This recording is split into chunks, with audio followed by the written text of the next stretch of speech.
Hi, I'm Rachel Thomas. I'm Mei Wu. I'm Zechang Fu, and I go by Z. I am William Freeth. And I'm Alex Johar, and we are Team VeriPixel.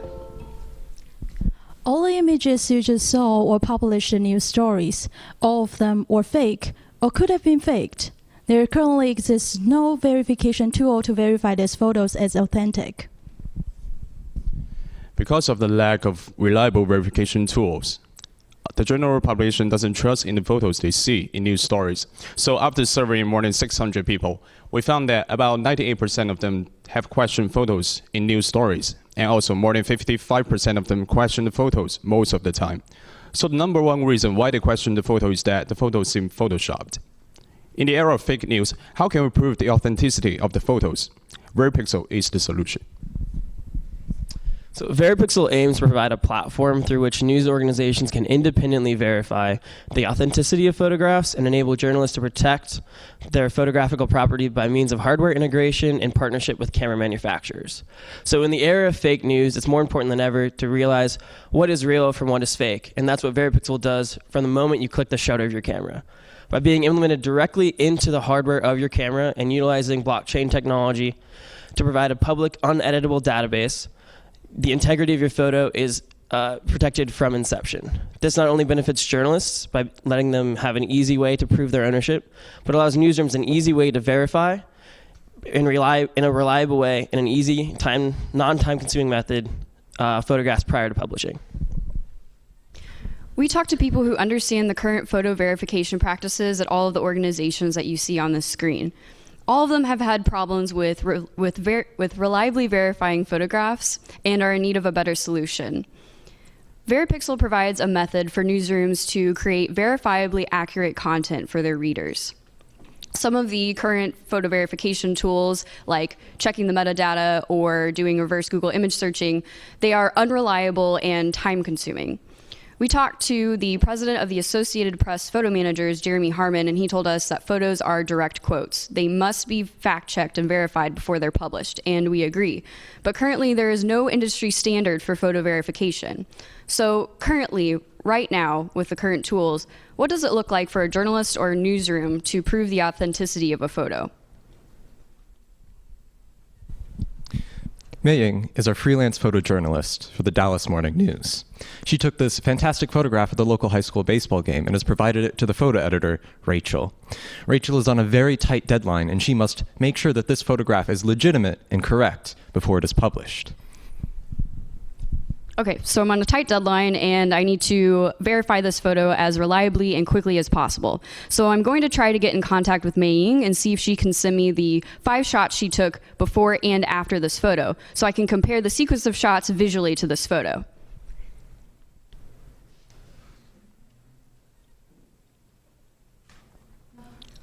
Okay. Obviously, she doesn't want to talk to me, but I can't get in contact with her, so what are my options? I don't have the sequence to compare visually, I don't have access to the raw photos, so I can't look at the metadata. Even if I had the metadata, it's not reliable on its own because it can be so easily edited. I could use reverse Google image search and see if the photo had been posted elsewhere. I could use Google Earth and compare an aerial image of the baseball field and compare it to this baseball field. I could check what the weather was like. Does the date and time that Mei Ying took this photo, does it match with the data of the weather that I find online? Was it sunny? Was it raining? Was it cold? Was it warm? There are a million different ways I could verify this photo, but none are reliable, and it's incredibly time consuming. And I don't have time for this because I'm on deadline. It doesn't have to be this way, and it shouldn't. With the implementation of VeriPixel technology, we are able to start the verification process starting at the hardware level. By doing this, we are ensuring the protection of the photograph and its metadata. We are proving ownership and recording the date and time. While some information may be removed to protect anonymity, once a photo is created, data cannot be added and it cannot be edited. So let's see how VeriPixel would work. Okay, so like we've been saying, it's implemented on the hardware level. So from the inception of the photograph, your photo is protected. So using a VeriPixel compliant camera, the photographer simply just takes their picture.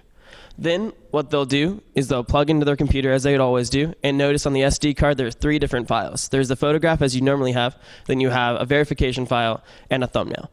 You are able to offload that verification file to the blockchain, providing upload to our publicly uneditable database. When you're going to submit the photo, then you'll submit your photograph along with that verification file to the photo editor. Before you submit that, you're able to use our software to anonymize yourself if you want to remove any of the data, such as your name, serial number, what have you. Now, when the newsroom wants to verify that photo, they're able to plug the photo you sent them and the verification file into our software. Now, what that will do is compare it to the file generated at the beginning, and it'll show you all the things that match up. Therefore, confidently and reliably proving your photo, all the details about it, in seconds. Next, the newsroom can then publish the photo in full confidence that it's correct and verifiably accurate. An added bonus of this feature is that utilizing similar technology, a general user and an audience member is able to verify the photo to hold their news media accountable. Now, let's see it actually in action. Mei is still going to be our photojournalist. Here she has a VeriPixel enabled camera. She'll take a picture at the event that she has gone to. Thank you, Rachel. Rachel is now also the photo editor. So after a photography session, the photojournalist will go back home and they will begin offloading the files that they have taken. Here, Mei will plug in the card and begin sorting out the photos as she normally would. There it is. Now, as you'll see on the SD card, there's not just one file, there are actually 3 files. These were all generated by the camera. One of the files is a thumbnail file, which was generated by the secure hardware, and then the other file is a verification file. This contains all of the information about the metadata and the pixel content, and it's signed in such a way that it can be verified.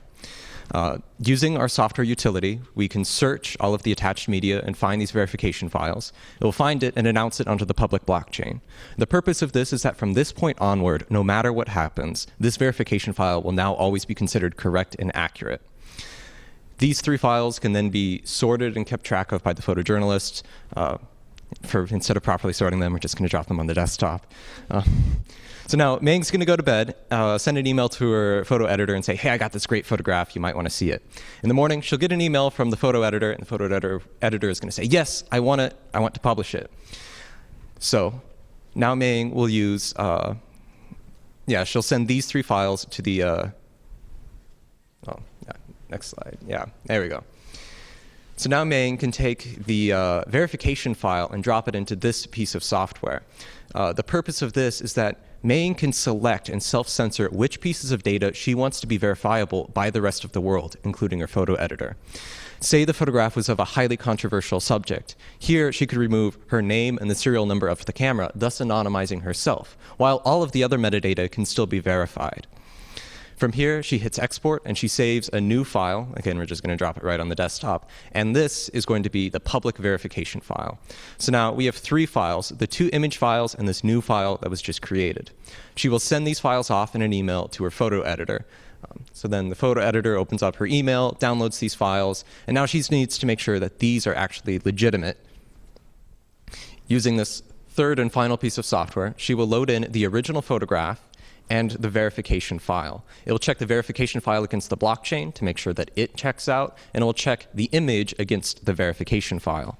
When all of it checks out, we see everything turns up green except for the 2 things that were unchecked. If anything was edited, it would show red and that nothing here checked out, that something was wrong and that there could be photoshopping done or editing of the metadata. Now, that thumbnail, what is the purpose of the thumbnail? The thumbnail can also be verified through this exact same process. And the purpose of this is that the photo editor is not going to publish the original file straight off of the camera. They don't want that, and the photojournalist doesn't want that. Instead, they're going to publish a 4-print version of the photograph. It might be cropped, might be color corrected. The thumbnail can be distributed, along with the verification file, to the readers of this newspaper, along with the 4-print version of the photograph. In this way, everyday readers can verify the thumbnail against the verification file, and then do a visual comparison between the thumbnail file and the 4-print photo that they were delivered. So going into a little bit of our development strategy for the future, first, we're not going to be primarily seeking venture capital funds. Instead, we'll be attacking research grants from institutions such as the Knight Foundation and the Google News Initiative. Then, after having a working, viable product, we'll partner with journalistic organizations such as the Associated Press photo managers or other organizations similar to them. Those partnerships will serve two purposes. One, to further hone our device, and also to easily, clearly demonstrate demand to camera manufacturers that the news media world really wants this device implemented. Now, we will recruit camera manufacturers to our association, so then they'll have access to our technology, all the standards, protocols, tools in order to implement it. As this becomes a standard for photo verification, we'll expand to wider markets such as smartphone cameras and point-and-shoot cameras. And then from there, we'll be able to show everyone that we are the most reliable, efficient technology and become the global standard for photo verification. VeriPixel is the sole owner of its intellectual property and the master signing key. When a camera manufacturer joins as a member, each are given their own unique company key and access to technical documents for key implementation. Their key is only valid while they are a member. This is similar to large industry associations such as SD Card Association and the Wi-Fi Alliance. Through these partnerships, we will be able to implement and promote a photo verification standard. Based on our understanding of the lack of reliable verification tools, we believe that VeriPixel will benefit the integrity of photojournalism. Using this tool, photojournalists will be able to provide more authentic photographs to newsrooms. Newsrooms will have unparalleled access in order to provide authentic and transparent news coverage to their audiences. And their audience will be more confident in the content they see and increase their consumption of authentic visual news. Thank you all for listening, and let us know if you have any questions.